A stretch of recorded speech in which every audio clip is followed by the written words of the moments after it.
Hi everybody, I'm Sarah Delaney with One Big Happy Yarn Company, and we are back with Ashlee Elle from the Dream Crochet for the third episode in our colorful crochet series. In this episode, we're going to be making this gorgeous sherbet ice cream colored cape. Ashlee's going to walk us through everything, and we're just going to have fun with crochet like we always do. If you haven't yet, you want to visit MissouriQuiltCo.com and pick up a kit, or you can follow the link in the description below. Ashlee, why don't you tell us what we're going to need for this project? We're going to need about 2 to 3 skeins of yarn. So that's the Cherub Aran yarn from Cascade Yarns. It's 55% nylon, 45% acrylic, so another great, totally washable and dryable yarn in this series. And we're going to need our H8 5mm crochet hook from Boys. That's Ashlee's preferred brand. Yes. So if you have a different crochet hook that works for you, but that is in the right size, go for it. We're also going to need a yarn needle, scissors, and measuring tape as well. Awesome. Just the regular tools Just that you should always have in your tool bag. always. Awesome. So how do we get started? We're going to get started, and actually for this pattern, we'll be working in multiples of 3, Okay. but we're going to add on 2 stitches. So the fun part of it is that we're going to measure out our neckline width, and we're going to go from that standpoint. So that's where the tape measure comes in first. So are we measuring where we want this to sit? Exactly, because it's going to go right over your head. So I tend to like to give it a few extra stitches for a bit of room, because you can always go back to the first round and kind of decrease and make it fit, or add, a little extra detailing or finishing. Okay. I like to do that sometimes to my design, add a little bit of a collar, a little bit of a look. I love that. So you want to take your measurements of your neckline, and like I said, I give it about a ½ inch extra. Okay. And since we're working in multiples of 3, we want to count that out. And then after you count that out to your desired length, you want to add 2 extra stitches. Okay. So we're going to make a chain to that length. Correct. Make sure it's divisible by 3, and then add 2. Correct. Awesome. And then those details are also in your pattern. You can pick up the pattern or the kit that will have the yarn and the pattern at MissouriQuiltCo.com. So you'll just want to count it out and create that chain. And remember to record that chain, or keep it in mind when you get to the very end. Great. So go ahead and chain the length that you need, and then meet us back here for the next step. So once you get to the length that you desire, you're going to have 1 long chain. What we're going to do is we're going to take our last chain and we're going to slip stitch into the very first chain. Bring it around and join it. So we're just going to guide that stitch through. And once you've connected it, we're going to chain 2. But the trick of this is we're actually going to be turning our work around, and we're going to work in reverse, because we won't be working in rounds. We'll be working in rows. Ooh. So this will be how you connect at the top of your collar so that it becomes a cape. So further on, you work down in rows to create your length. Okay. So that way you can actually make it in rows, actually, and you can connect it at the end. But this is a little trick that I like to use so that I can try it on as I go. I love that. So you want to do your chain 2, because for the very first round, you'll be creating 1 half double crochet stitches all around your row. So your chain 2 for your turning chain, and don't forget to turn your work because we're working in rows, and you're gonna create 1 half double crochet into that first stitch, and then a half double crochet into the next stitch, and you're gonna work across the entire row, and you're not gonna connect it at the end. Because that'll be your opening for your cape. So go ahead and work all those half doubles into your chain till you come back around to where you started. Stop there and then come back to us. Alrighty, so we're at our very last stitch of row 1. Remember, we're working in rows now, and now we're handling our very last stitch. So we're creating 1 last half double crochet for our first row. And you see how it's connected? And that's going to be the start of our first row for our cape. Oh, so that's way up here at the neckline. Yep, at the and then we're going to work our way down from there. And it'll gradually open as you create more and more length to it. So nice. So since we're working in rows, we're going to turn our work and work in the opposite direction. Now for this row, we're going to start our design portion. So for this row, we'll be working in double crochets. For our turning chain, we're going to chain 3. And this is where those 2 extra stitches, because our 2 extra stitches will be 1 at the very beginning of the row and 1 at the end to create that detailing down. Nice. So we're going to create 1 double crochet into that very first stitch. And very similar to the previous designs, we're going to create our double crochet cluster stitch to create that design. So what we're going to do is we're going to skip those 2 stitches for row 2, and into the 3rd stitch, we're going to create 3 double crochet clusters to start our design portion for row 2. Okay. Now, I absolutely love this stitch because as it grows and grows, it's such a beautiful technique, especially with this yarn. It just gradually just becomes such a... It's like interconnected flowers. It's such a nice pattern. I love making this. So we're going to skip 2 stitches and we're going to work 3 double crochet clusters into the 3rd stitch for the entire row. Okay. Easy enough. So you just work it right across until you get to the very end of the row for row 2. So now we're approaching our last cluster, creating 3 double crochet into the second to last stitch. And since we created 2 extra stitches outside our multiples of 3, what we're going to do is create 1 double crochet into that very last stitch to mirror the very first stitch for that round 2, or row 2 rather. So we create that 1 double crochet stitch to align and mirror the very first stitch of row 2 with a 1 double crochet into that stitch. And since we're working in rows, we're going to turn our work again to start on row 3.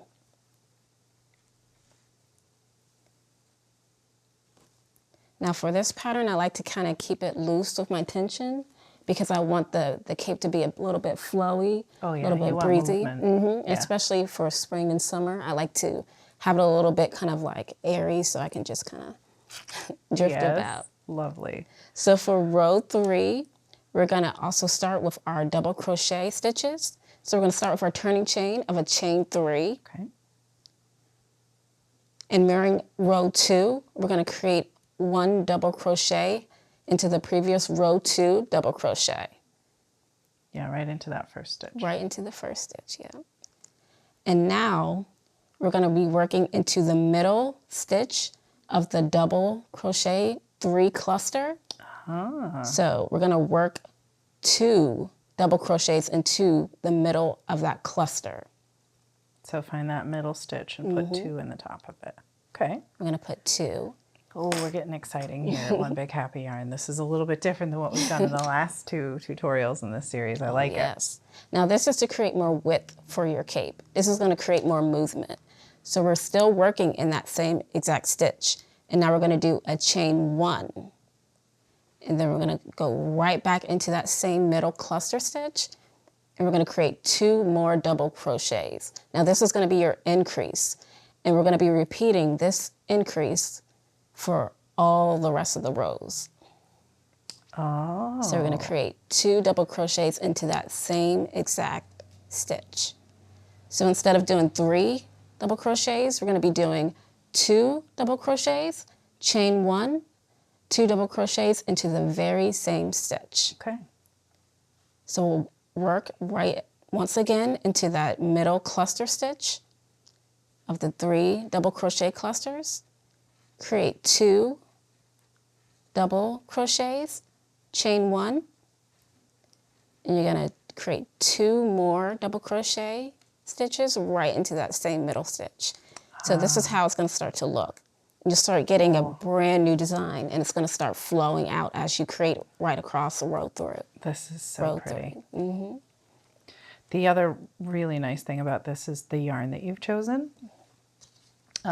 It's the Cherub Aran prints from Cascade Yarns, and all of these beautiful colors in the cape, that's the yarn. We don't have to change colors at all. The yarn does all that beautiful work. Yes. And there are a bunch of different colors. So you'll see about 6 different colors of this yarn in the kits that are available.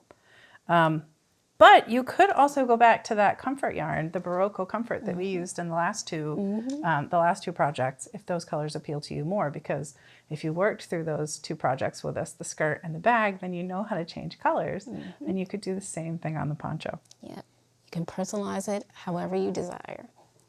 That's the fun part of it all too. Yeah. So keep working your way around in this row and meet us back here for the next one. So now we're approaching the end of row 3, and we're at our very last cluster of our 2 double crochets, our chain 1 and 2 double crochet right into the same middle stitch. And once again, mirroring the beginning of the row and also the previous row, with creating 1 double crochet into the very last stitch.